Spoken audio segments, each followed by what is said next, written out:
It's a harrowing night in Sydney on July 10th, 2001. The roar of thunder shakes the ground as lightning bolts streak across the sky. And that rain, oh boy, that rain. It's the kind of rain that comes down hard and then just stops and drizzles and then starts again, but never really switches off. Some religious people believe that the rain washes away all sin. But not on this Tuesday night. You see, this night was a night unlike any other for the residents of Collins Street, North Ryde. In 2001, North Ryde was an up-and-coming suburb, only a short 20-minute drive from Sydney CBD. Young families flocked to the area purchasing property and raising their kids, taking advantage of the good schools the area has to offer. The area had a large immigrant population, families from all over the world calling Ryde and the surrounding suburbs home. The area was known for being pretty quiet. I mean, I grew up not far from there. But the tranquility of the area and the nice family facade was about to be destroyed just before the clock would strike midnight. Someone has shot my parents. Please come. What's someone's what? Yeah, someone has shot my parents. I think they're all bleeding. They're on the floor. What suburb are you in? They're not breathing. What do I do? What suburb are you in? North Ryde. North Ryde. Yes. And your parents are They both, don't know me. they're both been shot, have they? I don't know. There's not a blood everywhere. My mama.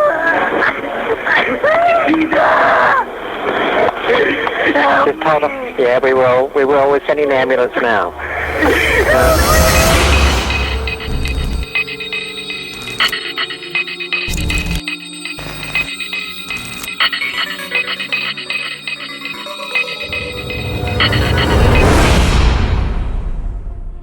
Sef Gonzales was a 20-year-old university student studying pre-law at Macquarie University. Macquarie University was only 3 kilometres from his family home, a short 6-minute drive. The university is ranked in the top 1% worldwide, ranked number 10 in Australia, and depending on which publication you believe, either 130 or 175 of top universities in the world. He was in a very privileged position. His father, Teodoro Gonzales, 46 years old at the time, had a successful law firm where his wife Mary Loiva, Sef's mother, 43, worked as an office manager. The law firm was in Blacktown, a short 30-minute drive from the family home, and the law firm was called T. Gonzales and Associates. They specialised in immigration law. Sef would intern for his father on his days free. He had a younger sister, Clodine, who had just turned 19 and had dreams of studying to become a school teacher. As picture-perfect of a life you would think the Gonzales had, their start in Australia was born out of catastrophe. In 1990, the Philippine island of Luzon was hit with an earthquake, measuring 7.7 on the Richter scale. It would kill over 1,600 people and leave a further 126,000 homeless. Sef and his family lived in the city of Baguio, which was the hardest hit. Sef's father, Teodoro, a local lawyer, was also a prominent businessman in the area, owning a large real estate property portfolio. In the late 1980s, with money saved, he built a 40-room hotel that the family would run and also reside in. On July 16th, 1990, at a little after 4 p.m, the earthquake hit. July 16, 1990, nang yanigin ng magnitude 7.8 na lindol ang Luzon na italang... The family and all inside were forced to evacuate as the building started to crumble all around them. But once outside, Teodoro noticed little 9-year-old Seth was missing. He would crawl through the dangerous debris, calling out for his son, with dust in his eyes and shards of broken concrete, wood and shattered glass, Tearing into his knees and hands, he would finally locate little Seth. His little leg was trapped under a fallen beam. Teodoro would lift off the beam and pull his little son to safety. Teodoro and Mary, with their 2 little kids, were at a crossroads: rebuild everything in the Philippines or relocate to another country. I think it's important to understand that Teodoro was not afraid of hard work. In fact, he grew up poor in Bungrio City. He knew at a young age that education would be his way out, and he achieved that by going to law school and building businesses on the side. He met his wife, Mary Loiva Claridadis, when he was in his early 20s in the mid-1970s. The couple married in 1978, and just 2 years later, in 1980, would have a son. They would name that son Seth. A few years after that, in 1982, the family of 3 welcomed a baby girl, Clodine. So the family of 4, in the aftermath of the Luzon earthquake tragedy, were contemplating their next move.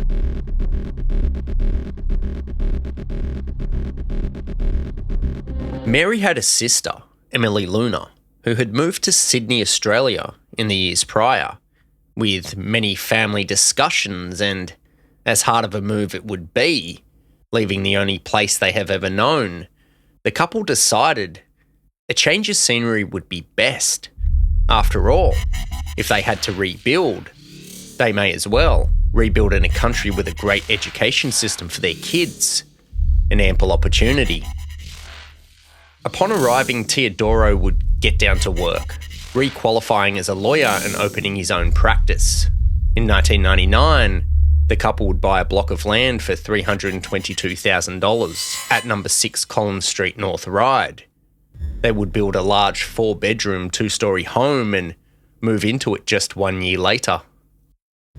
From an outsider's view, Seth appeared to be the star child of the family. Not only studying law at a prestigious university, he was a member of a boy band called Definite Vibes that frequently performed in nightclubs around Sydney. He was a part-time model, modelling for Calvin Klein in the Asian markets overseas. He had a dedicated fan page said to be run by a fan named Daisy Diaz. She was obsessed with him. She would send him gushing messages that he would show off to all of his friends. And on top of all of that, Seth was a champion kickboxer. And for all of Seth's hard work, his parents rewarded him. He had an allowance each week so he didn't have to work a menial part-time job. He could just focus on his studies. He had his dream car, a Ford Fiesta with customised license plates, Sef 80G. And don't get me wrong, his sister had the same deal, minus the car of course due to her age, and a few other factors that I'll get into. Clodine at just 18 years old had a boyfriend, Charles. He was a few years older. Now their parents knew about Clodine's older boyfriend. They didn't approve. Her father Teodoro thought Charles had no ambition or drive or really any desire to succeed. So they actually sent her to live with other family members in another state, in Melbourne, over 870 kilometres away, just so she didn't have the distractions of a boyfriend. But the young couple committed to a long-distance relationship behind her parents' back. Now Seth found out about this and let's just say he was livid. Now you got to remember who Seth is. He's a champion kickboxer for starters, but one thing the family didn't know was that Seth was in a street gang. The gang was called White Dragons. Now anyone familiar with that area at that time knew of the Asian street gangs, 14K, 108, Singhua. White Dragons I'd never heard of. But Seth, he would call Charles and tell him, "You better back away from my sister or me and my gang are gonna pay you a visit." And it worked. Charles left. Clodine, she was angry. And she actually told their parents that Seth had a girlfriend himself. She was calling out his hypocrisy. Seth was backed into a corner and he had to admit it. It was a young local Chinese girl. They'd only been dating for several months, but it was serious. So serious, in fact, Seth had bought her an engagement necklace. But this was not okay with their parents. Seth's mother, Mary Loiva, broke down in tears. So did his father, Teddy, worried Seth was going to lose his future. I mean, anything could happen. He could start slacking off at university. This music stuff was already starting to get in the way. He was dedicating way too much time to it. And now a girlfriend? What if he gets her pregnant? This was not okay. He had to end things with her. A few days before the 10th of July, and that infamous phone call Seth made to 000. Someone has shot my parents. I think they're all bleeding. They're on the floor. Yeah, that one. That was him. Clodine would return from Melbourne. It was school break, but she would turn 19 the day before, on July 9th. So she was back for her birthday. So what happened? Seth arrived home sometime after 11:30 p.m. He'd been out in the city with his friend Sam Delio. He parks his car in the carport. He goes inside the house, and out of the corner of his eye, he sees two men race around to the side gate area from the rear of the property.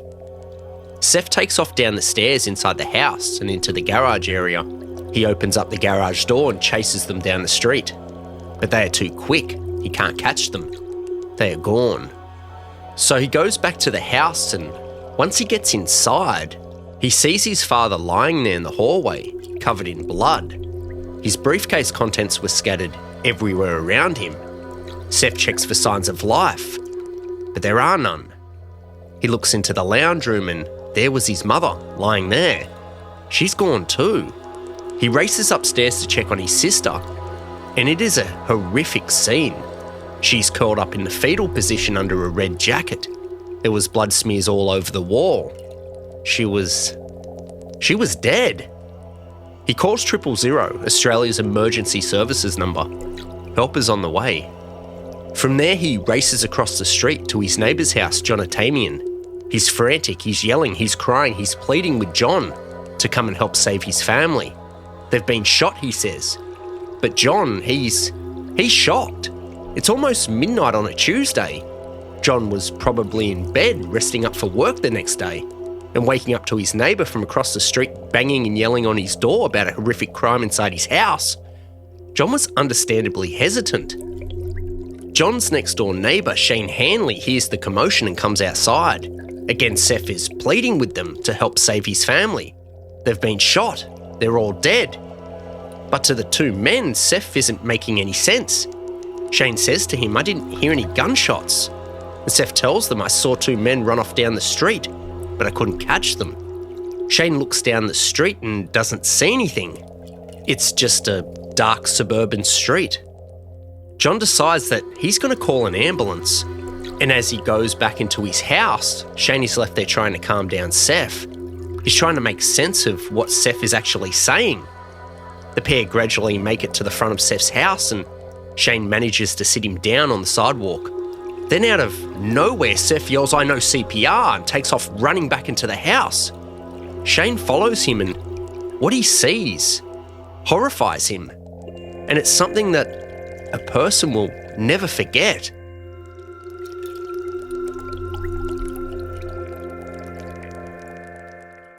I hate going to the supermarket. I'm always suckered by the discounts. 30% off, 40% off, buy one, get one free. I go in for a loaf of bread and some milk and walk out with 2 packs of Tim Tams. They get me every time. But you know one thing I do love, and this was taught to me by my mother, is free stuff.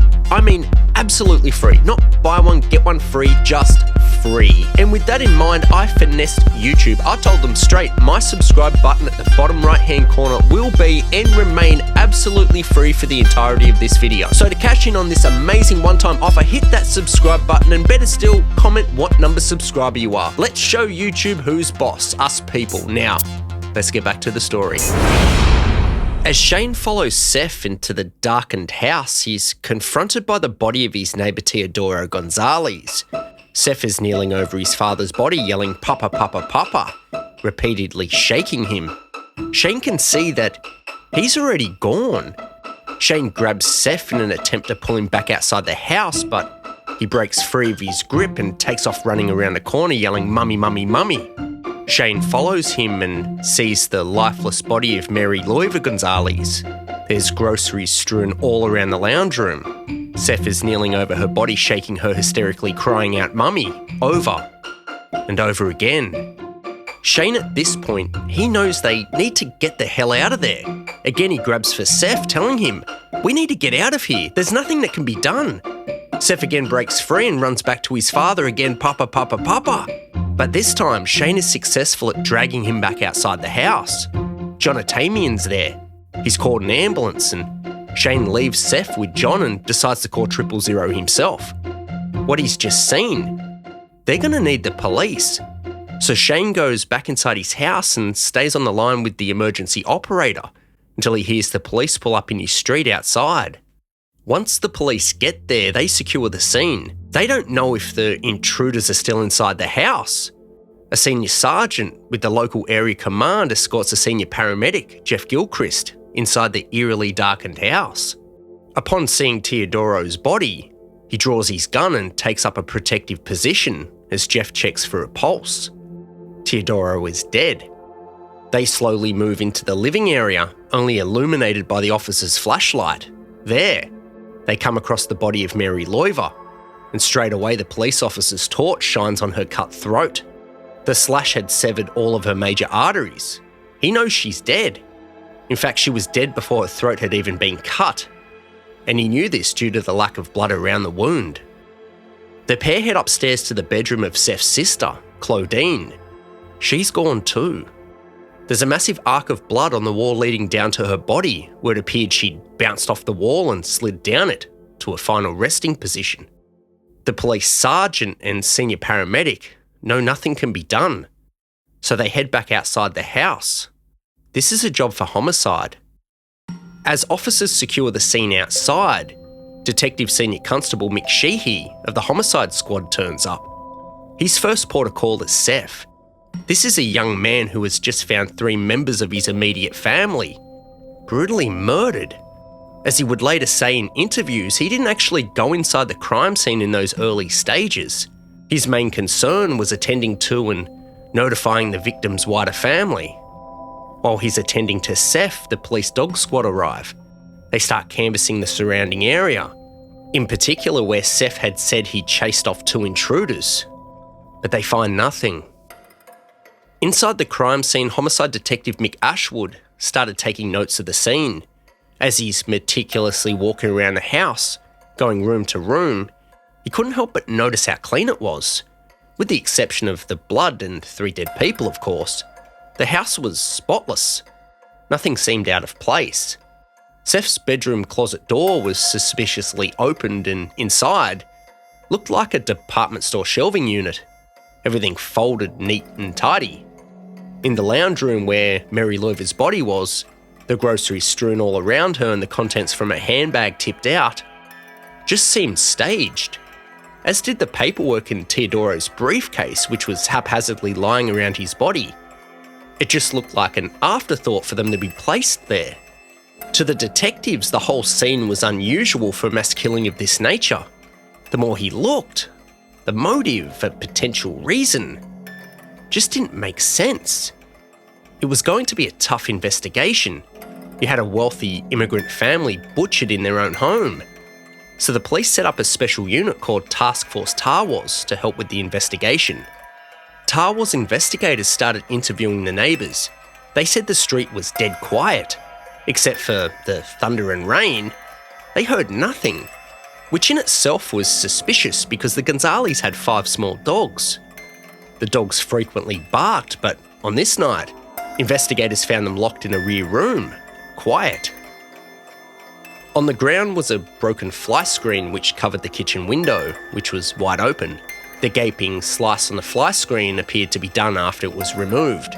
It just all seemed out of place, as there were no footprints on the sink, and had the intruders used that as the entry point, you would think the footprints would have been there. The phone line to the house had also been cut, so no calls in or out could be made. The motive couldn't have been robbery, as Teddy's wallet, clearly visible on the ground, contained over $700 in cash. Mary Loiva's purse was said to contain around $300, and nothing of value in or around the house appeared to have been taken.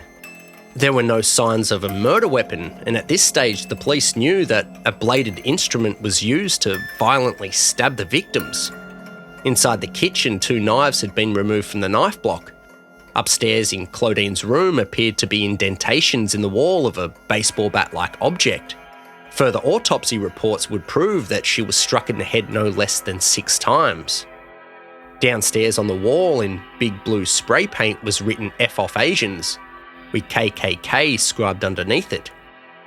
Seth would tell the detectives about a road rage incident a few nights before, where some young thugs followed and attempted to intimidate the family with racial slurs. A potential motive? Maybe.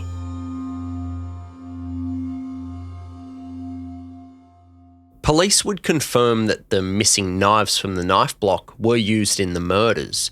They purchased the same knife block, and the depth and width of the stab wounds matched identically to the missing knives. Police would seize all computer devices from the home. Their intentions were to see if any threats had been made to the family via the internet. During the detective's series of interviews, one of Teodoro's work colleagues told them of an incident that took place in the months prior. Teddy was having a heated argument in his native tongue Tagalog, one of the major languages spoken in the Philippines. Although the work colleague couldn't understand what was being said, at the end of the phone call, Teddy screamed "F you" and hung up. When the colleague asked if everything was okay, Teddy confided in them that it was an argument over a property deal he had been working on back home in the Philippines, and the person had threatened to kill his family. This was a huge revelation and led detectives to consider if this was a failed business deal turned deadly. Autopsy reports came back with the times of death. Clodine Gonzales is thought to have been killed sometime after 4:10 p.m. She had texted a friend asking about a party she had recently attended exactly at that time, but the friend's responding messages had gone unread. It is known that she was upstairs in her bedroom studying when she was attacked from behind. She had no defensive wounds. She was struck with a baseball bat-like object while seated in her chair at a table with her back to the door. The strangulation marks around her neck showed that while lying on the ground, the attacker attempted to strangle her to death. When they felt that didn't work, they stabbed her repeatedly in the abdomen, chest, neck and face. The autopsy report revealed that the initial blunt force trauma she had received was fatal in itself. So it's overkill. The placement of the red jacket covering her body suggested to detectives that there was some type of familiarity with the killer and the victim. Mary Loiva Gonzales is thought to have been attacked just after 5 p.m. after arriving home. She walks through the front door and into the lounge room where she was ambushed by the attacker. She was stabbed repeatedly in the chest, neck and face. She had defensive wounds on her hands and arms as she tried to fight off her attacker. She could see them. After she had expired, it's believed that sometime later the attacker decided to slit her throat to make sure she was dead. Now one can only wonder if her lifeless body was making sounds, like they so often do after death. Maybe they made the killer think she might still be alive. Again, this is an overkill situation by an amateur. Sometime around 7 p.m, Teodoro Gonzales arrives home. He's ambushed from behind just after he enters the front door. The initial blow from the knife severs his spine. He is paralysed from the waist down, but with movement still in his arms, he fights for his life. He was stabbed repeatedly in the abdomen, chest and neck. All this is happening while he's laying on his back, looking the killer directly into his eyes. The time of deaths were calculated by the body temperatures of the deceased. This is how they knew with somewhat pinpoint accuracy that the killer, or killers, waited in the house for 3 hours to annihilate the entire family, and added the account from Seth where he chased the intruders. That meant that they were inside the house for approximately 7 to 8 hours. Seth would be taken back to the house a few days after the murders. Police wanted to know his whereabouts leading up to his discovery of his family's bodies just after 11:30 p.m. They get him to retrace his footsteps of the night in question. Outside, he tells detectives that he arrived at his father's Blacktown office just after lunchtime to fix a computer. He left sometime in the late afternoon and drove back to the house, arriving at around 6 p.m. He pulled into the carport and, because it was raining, just sat in his car, talking to a friend on the phone. The friend's name was Raph, and he lived in Earlwood, a 30 to 40 minute drive from his family's home. After trying to call the house landline, for which nobody was picking up, instead of just going inside, he decided to drive over to Raph's house, but apparently Raph had moved and he couldn't find the new address. So with pre-arranged plans, he drove back into the Ryde area, picking up his friend Sam Delio, who lived in a neighbouring suburb. The pair drove into the city, which is about a 25-minute drive, where they go to Planet Hollywood for a bite to eat and a night of gaming. They later leave the city roughly around 10:30ish, and Seth drives Sam back to his house, dropping him off. The detectives then walk Seth back into the property.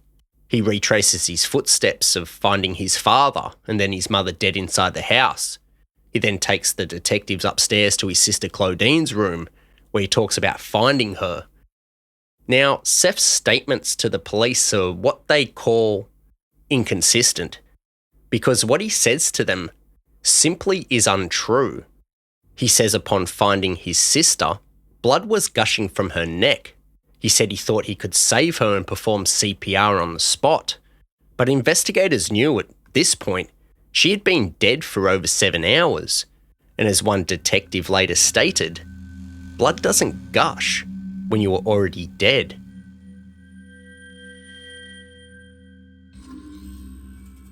Mary Loiver's sister, Emily Luna, would be interviewed by detectives. She told them how she tried calling the house multiple times on the day, but the phone was engaged. So accompanied by her young son, they just showed up to the house at 6 p.m. The street is dark and inside the house is completely black. She continually rings the doorbell and bangs on the door, but nobody is answering. She peers through the frosted glass and believes she sees a person standing there, wearing a long coat and baseball cap. Her son disagrees and says, "Mum, it's just a coat rack." And from there she walks around the side of the house. She sees Seth's car, but again it's dark. She doesn't see if anybody is in it. Again, it is dark and she wasn't looking for anyone inside it. She just didn't happen to notice if anyone was in Seth's car. As she gets to the side gate, she says she gets an eerie feeling.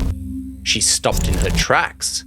She senses that something is wrong, very wrong, but disregards it, telling herself everything is probably okay.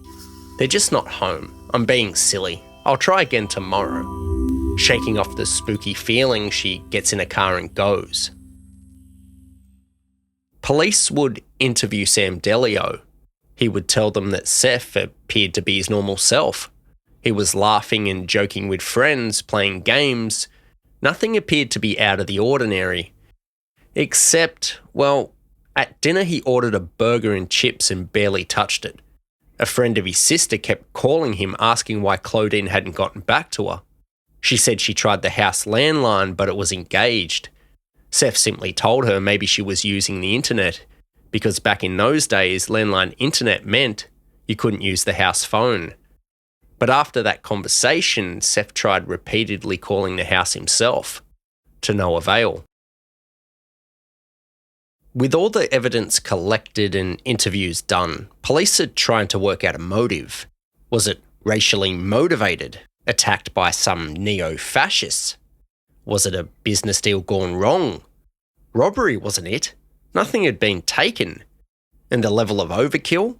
Whoever did it, they wanted to make sure that they were dead.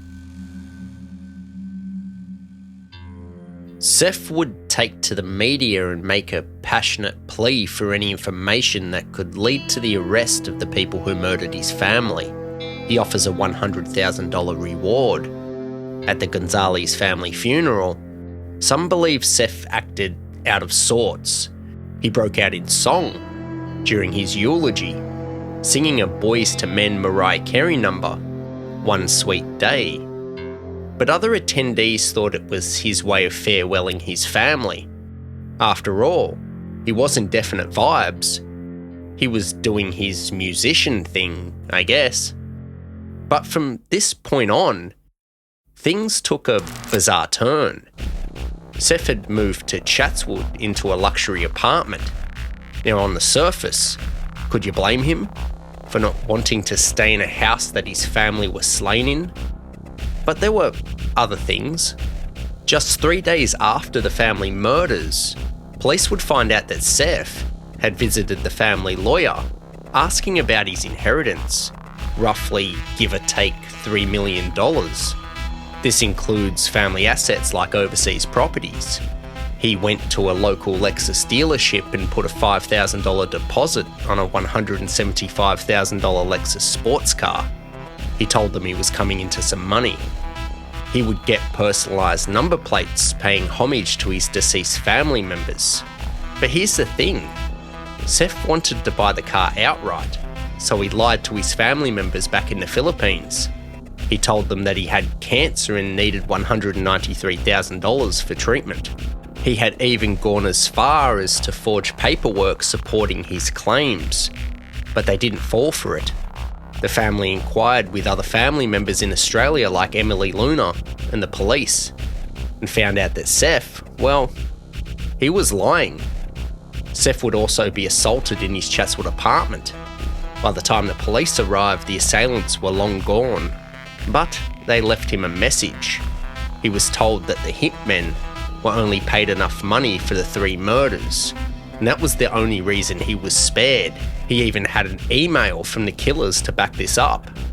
He was told to stop talking to the media. So Seth decided from here on out, due to the dangers to his own life, that he was going to charge for media appearances. But here's where it went wrong for Seth. Because those chain of events are not linear. Homicide detective Paul Orgleys was sus on Seth from the jump. Call it a detective's hunch. There seemed to be no real motive for the murders outside of one man's greed. And that man was Seth. With his sister Clodine dead, he was the sole heir to the family's money. You see, detectives would discover that Seth was a habitual liar. No, he wasn't a model, nor a champion kickboxer, or even a model student at university. In fact, he dropped out of pre-med school at the University of New South Wales due to failing. And this is why he was studying law at Macquarie University. It was discovered that he was failing that too. He had forged his grades to show his parents, but Sister Clodine had told them anyway. And after the murders, his grades came in the mail, confirming that Clodine was right. And as for the beautiful young Chinese girl, well, he was just a fling, a rebound. She ended up going back to her ex. It was like he never existed. She slept with him only once and he became obsessed. Seth's lies reached extraordinary levels. He said he slept with a prostitute only for the prostitute to turn around and refuse his money because he was so good in bed. He probably should have spiced it up a little and said she paid him. He would tell people he was a rich lawyer and had an expensive condo in the city. Even after the killings and his bizarre antics at the funeral, he still continued to lie to people, telling them that he'd been offered a multi-million-dollar record deal after his great rendition of One Fine Day. You see, Seth's life was unraveling. He knew his parents were going to find out he'd been failing university for a second time. They had already threatened to take his car and his allowance away. They even threatened to cut him out of the family will. So he was desperate. He saw them as standing in the way of the life he felt he was entitled to. Apart from all the lying, his actions were sus too. He was driving around in his mother's sports car. He had changed the steering wheel to a sports one, put racing skirts down the side and huge giant mag wheels on it. And this was merely a week after their death. Fast forward a couple of months and he had sold both his parents' cars and pawned all of his mother's jewellery for a total of around $63,000. By this point, even family members in the Philippines were divided on Seth's guilt. Police would discover on Seth's computer searches for poison, and they found evidence that he did in fact purchase poisonous seeds from the United States of America. Mary Loiver had been admitted to hospital in the week prior to her untimely death, with what doctors thought was severe food poisoning. So police were closing in on him, and that's when all these threats from the supposed hitmen started popping off. A breakthrough in the case came months after the killings when a witness came forward putting Seth's car at the crime scene at 4 p.m. The police brought him in for questioning. He changed his alibi for a second time. He told them that he had taken a taxi to Chatswood and attended a brothel, La Petite Roma, and he was too embarrassed to admit it. He even gave them the phone numbers of the taxi driver and working girl. So armed with the phone numbers, police made contact with Seth's two witnesses. The working girl told the police straight, "Seth gave me $50 to lie. I took the money, but the fact of the matter is, I wasn't even working that week. You can check." Sure enough, she wasn't. The taxi driver was a harder nut to crack. He stuck to the story. "Yep, Seth was in my cab and I took him to Chatswood." He stuck to that story for about 2 seconds until detectives told him they were investigating a triple homicide, and quickly he told them the truth. "I'd never seen the guy before. He gave me $50 to lie." Police were certain Seth did it, and the threats from the supposed hitmen started including his grandmother, Amelita Claridatis. So police needed to move in, and they needed to move in quick. Seth's alibis for the murders was falling apart. He'd been caught out in several lies very early on in the investigation. Police knew, even before the witness came forward months later, putting Seth's car at the crime scene right at the time his sister Clodine was murdered, that Seth lied about driving to Earlwood to visit his friend Raph. Police had tracked Raph down and he told them, "I don't really know the guy, and he doesn't have my phone number." So detectives put an undercover police officer in Seth's path, at an attempt at a famous Mr. Big ploy.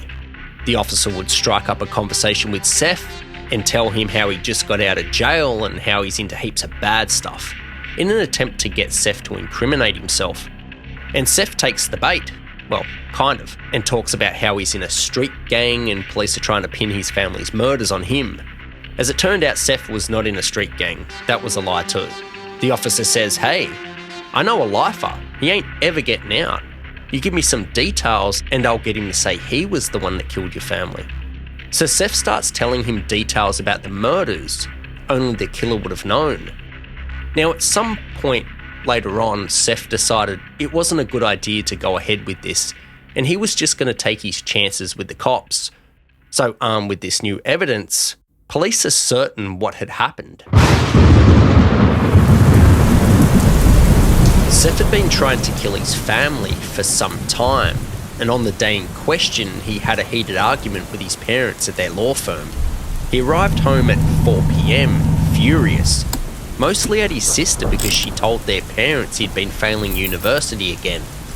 So armed with a baseball bat that detectives learned over the course of the investigation that he usually had in his car, which had been missing since the murders, he enters the family home.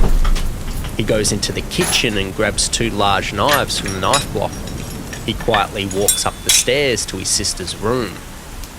She has her back to the door, quietly studying. It's just after 4:10 p.m. He sneaks up behind her and bashes her head in. She flies backwards out of the chair and slides down the wall, leaving a large bloody smear mark. He jumps on top of her and starts strangling her. He's yelling and screaming in her face. He grabs one of the large knives and starts stabbing her. He's in a fit of rage, and now she's dead. It's believed that in this time period, he leaves and changes clothes. He puts on his father's jacket and dons a baseball cap. His hands are covered in his sister's blood. He grabs a towel and wipes it off, and puts on a pair of his mother's gardening gloves. He's thinking of alternatives. This is messy. It's harder than I thought. Why the F didn't the poison work?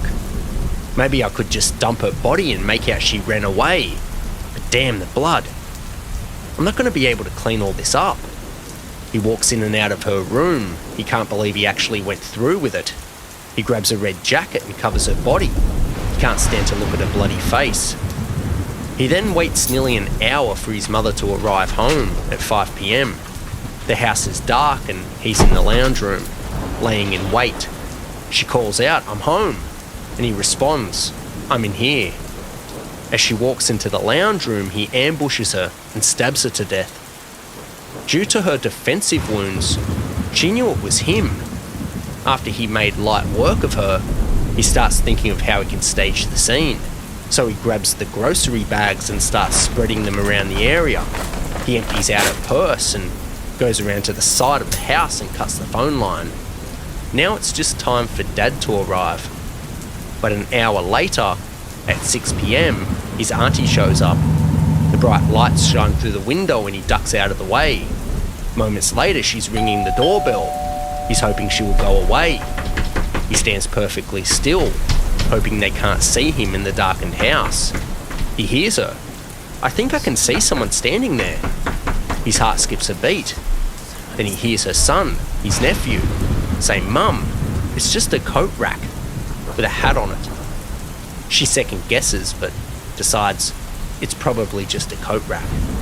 She then started to move around the side gate of the property. He's thinking, damn, if she comes inside, I'm going to need to kill her too, and her son. But she doesn't, and she gets in her car and leaves. Seth is thinking that was a close call. An hour later at 7 p.m, he hears his dad arrive home. His dad is a larger man. He needs to get the jump on him quick, so he ambushes him from behind.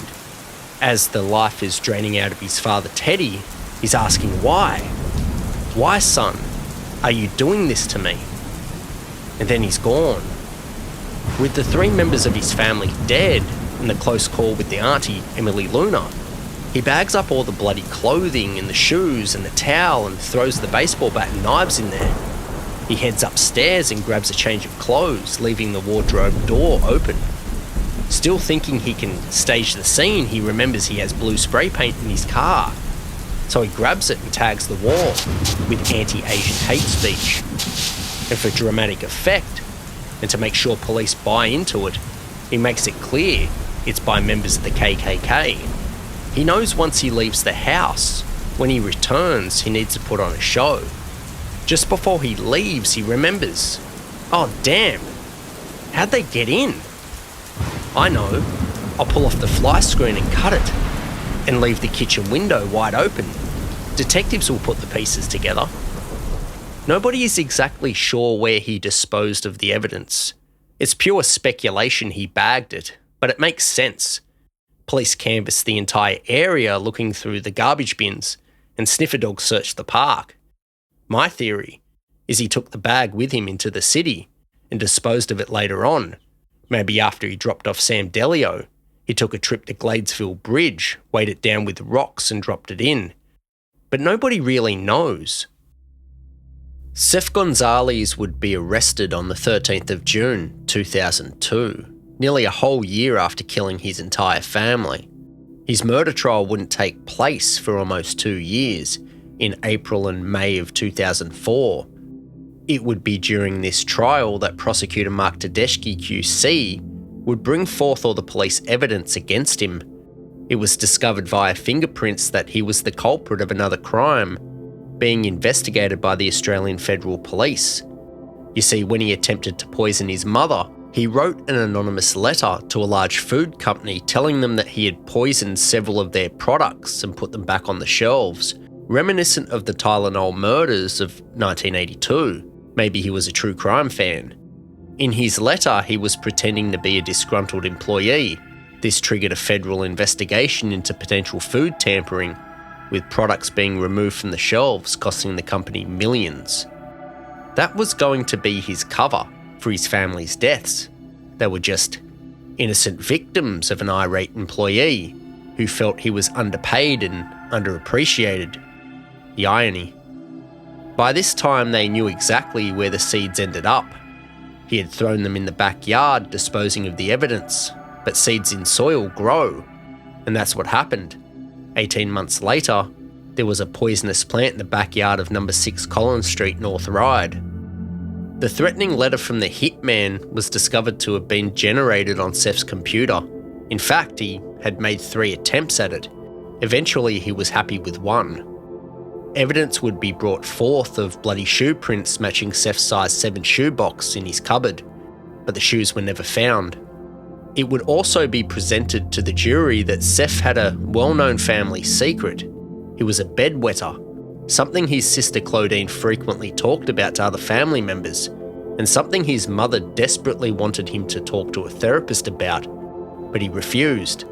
It's interesting to note that persistent bedwetting after the age of 5 has been linked to violent behaviours, in particular homicidal behaviour and sexual predatory behaviour. But some other studies refute this link. It's just food for thought. Maybe his bedwetting stems from his PTSD as a result of the Luzon earthquake. Either way, his actions are inexcusable. But maybe his pathological lying stems from his low self-esteem. He was a very short man, and his father was a powerful businessman and a lawyer. Maybe he just felt inferior.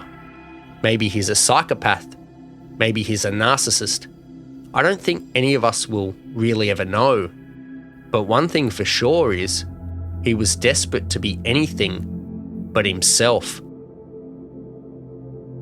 The jury didn't take long to convict him, and he was found guilty on the 20th of May 2004 of 3 counts of murder and 1 count of product tampering. He would be sentenced to 3 life terms on September 17th the same year. Now, contrary to what other people may have you believe, Seth has always maintained his innocence. In fact, he's outright said he was set up. He has not once shown any ounce of remorse for his actions. And in fact, on the 20th anniversary of his family's deaths, in 2021, he had the nerve to ask for a pardon from the New South Wales Governor General. He said he wanted to be out to celebrate his family's life. It was swiftly declined.